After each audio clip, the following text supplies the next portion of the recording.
Hi, I'm Pastor Steve Talmage of Love of Christ Lutheran Church in Mesa, Arizona. Each week, Pastor Nanette Christofferson and I try to provide a brief introduction to two of the assigned Bible readings for Sunday. We are now in the season of Lent. We've had Ash Wednesday on Wednesday, February 14th, and now we're going to look at the Old Testament reading for the first Sunday in Lent. It's for February 18th, Genesis 9, verses 8 to 17. The conclusion of the Noah and the flood story. So we're dealing with covenant, and in the Bible, and particularly in the Old Testament, covenant is important language. It's language that emphasizes how God is relating to God's people in our context, and it's a contract. It's a binding agreement made between the God or gods with the people or individuals, but it's an agreement that is publicly stated and verified. And in our case, as we look at the biblical covenants, God is the one initiating these covenants, and God's initiating with clear promises and expectations. The three covenants highlighted in Lent are going to be ones that are very familiar. The Noah covenant, which we're going to look at today.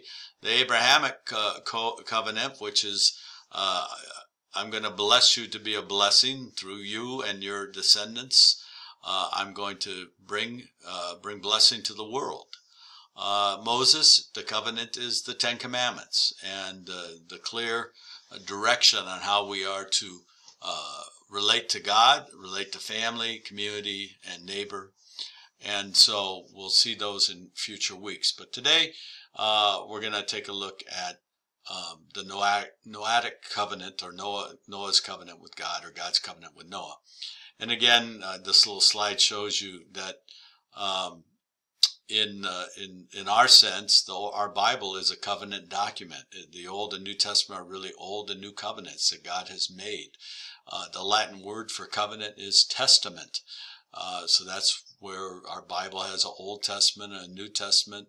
It's rooted to this binding agreement that God has made to humanity and all of creation, culminating in the person of Jesus Christ. So let's take a look at our text, Genesis 9, 8 to 10. Then God said to Noah and to his sons with him, "As for me, I'm establishing my covenant with you and your descendants after you, and with every living creature that is with you, the birds, the domestic animals, and every animal of the earth with you, as many as came out of the ark." So the 40 days and 40 nights have happened. The flooding has receded, and the ark has landed on Mount Arafat, and now the folks are coming off of the ship, and we have this wonderful rainbow that's released, and we listen to God speaking to Noah and to his sons, and he says, "I'm establishing my covenant with you and your descendants and with every living creature." This is a very inclusive covenant, and we're going to flesh that out a little bit as we go on. Verses 11 to 13, "I establish my covenant with you, that never again shall all flesh be cut off by the waters of a flood, and never again shall there be a flood to destroy the earth."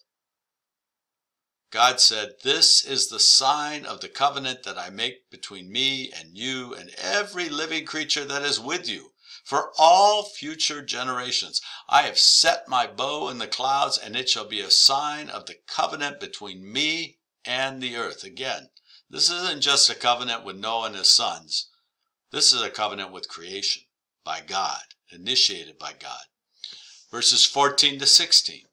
"When I bring clouds over the earth and the bow is seen in the clouds, I will remember my covenant that is between me and you and every living creature of all flesh." Again, this is repeated a third time of what the covenant includes, who it includes. "And the waters shall never again become a flood to destroy all flesh. When the bow is in the clouds, I will see it and remember the everlasting covenant between God and every living creature of all flesh that is on the earth." This is kind of humorous in some sense when we understand our confession of faith is, I believe in God, the Father Almighty, creator of heaven and earth. But here we have God saying to Noah that when I see a rainbow after a flood or after a storm, I'm going to remember the promise I made to you. Like God has some sort of memory issues. But again, this has to be framed in the context that this is an origin story. And we'll talk a little bit more about that in a minute. But here God says, I will remember, I will see, I will remember. Verse 17, our concluding verse. God said to Noah, this is the sign of the covenant that I've established between me and all flesh that is on the earth. So the rainbow is a powerful, powerful symbol to people that go back before history, or at least known written history. And even today, when we see those rainbows, if we've been raised in the church or in reading some of these stories out of Genesis, that rainbow is going to trigger this story and the promise that God made. So let's put this in context a little bit, just briefly. We need to understand that Genesis 1 to 11 consists of ancient stories handed down to help understand the origins, Genesis, that's what Genesis means, of creation, of humanity, and the evolving understanding of who God is and whose we are.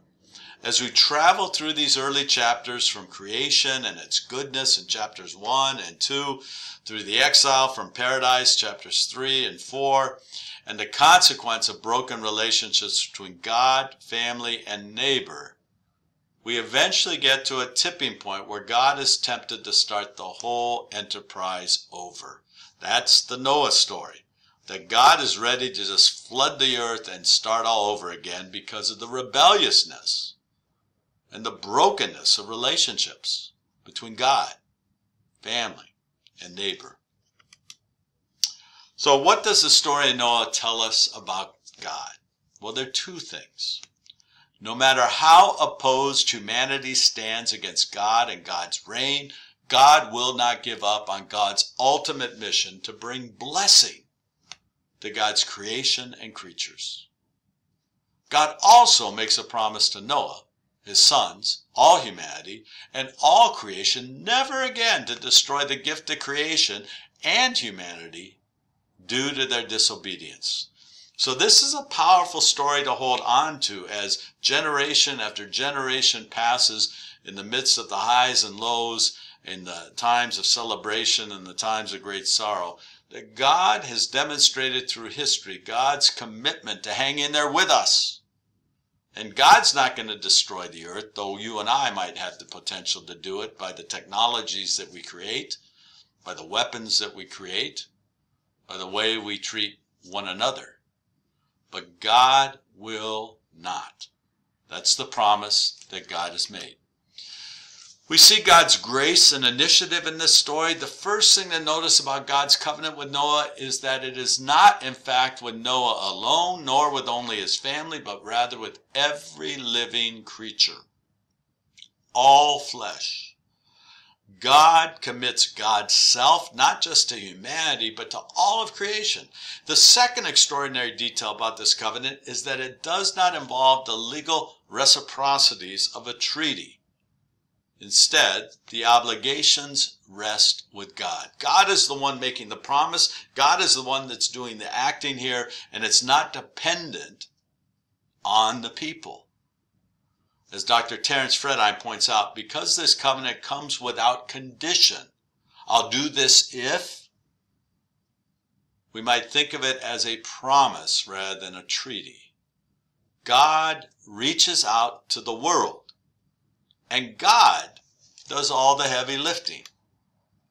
So some questions as we conclude. How important is it to you to know that God has promised never to destroy the earth or its inhabitants ever again?